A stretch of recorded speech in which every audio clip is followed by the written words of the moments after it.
invaded, children were educated in the monasteries, but the Chinese have destroyed most of those. Now it's difficult for Tibetan children to get an education.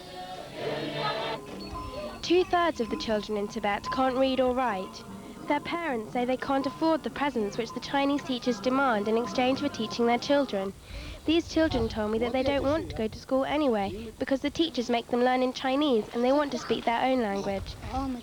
It's as if we in England were forced to learn all our lessons in French or German and were forbidden to learn anything about our language or culture.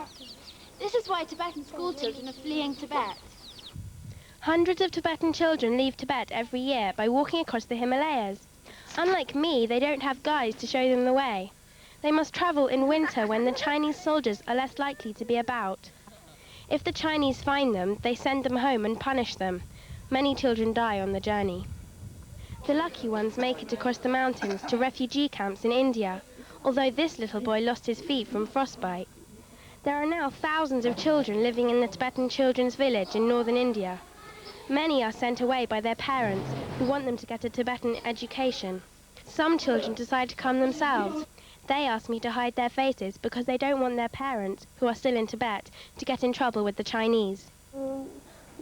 I was fed up with the Chinese teachers refusing to teach me anything about my own language, my own history and my own people.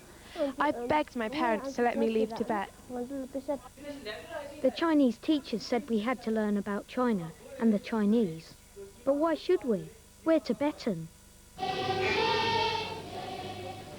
The Tibetan children in India start every morning by singing the Tibetan national anthem. They sing of how much they miss Tibet. But everyone is agreed that they won't go back, at least until they have finished their Tibetan education, even if that means living away from home. This is Sarah Morris for Newsround with the Tibetan children in India. Great report, Sarah, and you can see more of Sarah's story on this week's Newsround 24, a roundup of the week's news on the cable channel BBC News 24. That's at 4:15 on Sunday. More of today.